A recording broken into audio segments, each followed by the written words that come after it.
Saudara-saudara yang terkasih dalam nama Tuhan Yesus Kristus, selamat pagi, selamat berakhir pekan. Mari kita beribadah sejenak.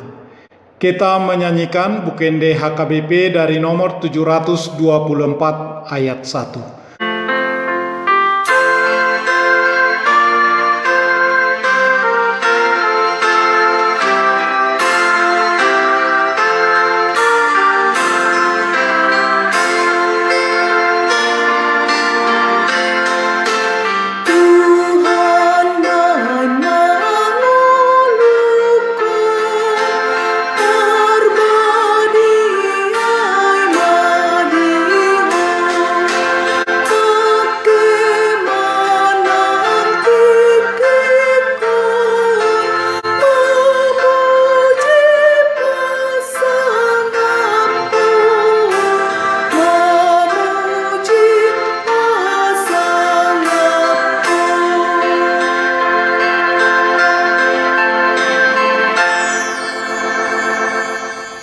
Kasih karunia dan damai sejahtera dari Allah Bapa dan dari Kristus Yesus Tuhan menyertai saudara-saudara.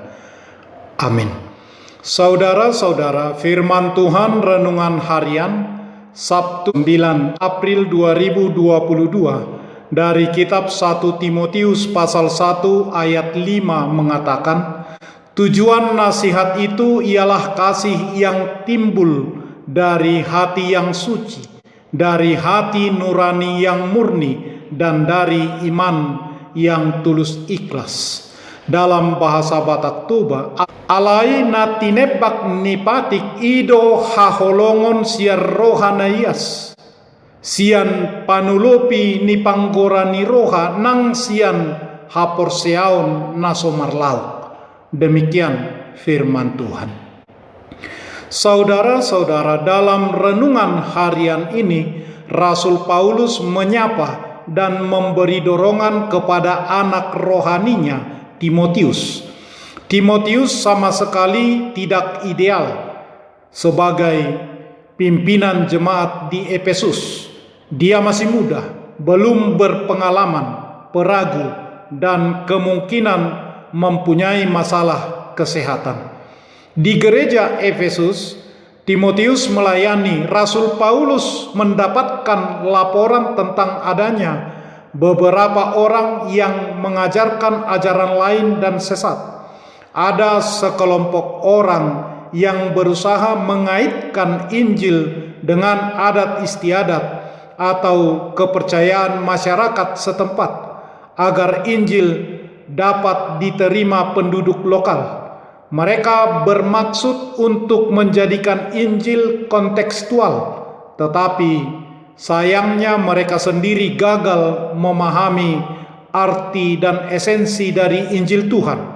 Pada akhirnya mereka terjebak dalam persoalan silsilah atau tahyul setempat yang justru menimbulkan persoalan baru dan sia-sia. Nasihat Paulus ini dilandaskan pada motivasi yang murni dan iman yang tulus ikhlas. Keadaan sedemikian adalah alasan Rasul Paulus merasa perlu dan terus membina, menyemangati Timotius. Sekalipun penerima utama surat ini memang Timotius, fokus surat ini hanya menyangkut diri Timotius, melainkan juga bisa kita gunakan untuk gereja kita saat ini, menumbuhkan secara langsung juga membina, mengembangkan anak-anak rohani masa kini di tengah jemaat masa kini. Para gembala atau penilik jemaat perlu mempunyai hati seperti hatinya Paulus yang selalu memikirkan pertumbuhan anak-anak rohaninya, berdoa bagi mereka, bahkan hadir bagi mereka dari dekat ataupun dari jauh.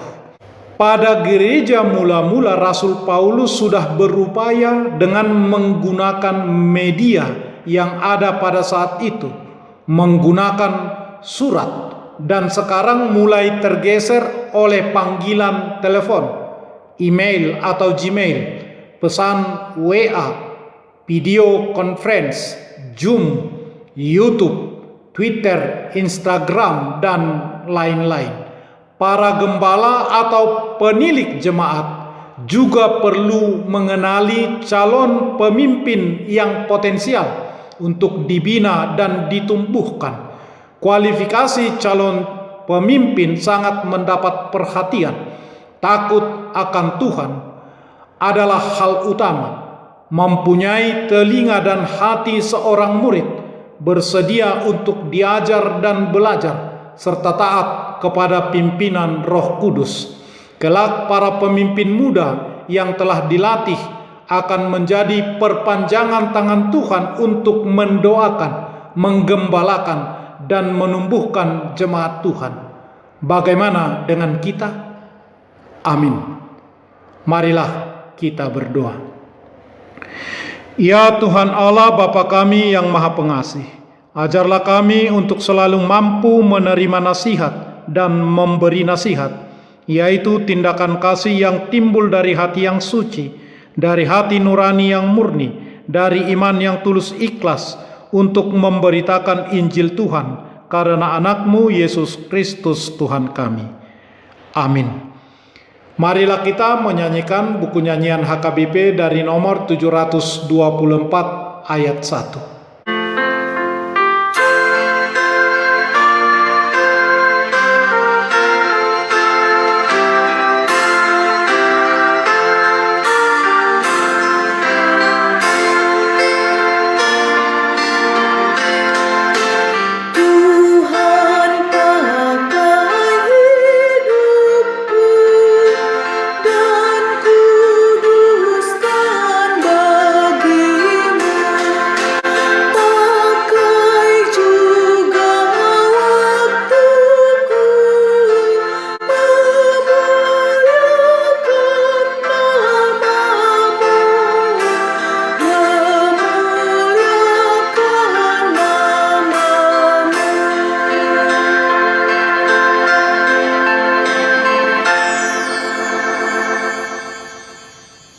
Marilah kita bersama-sama berdoa dengan doa Bapa kami.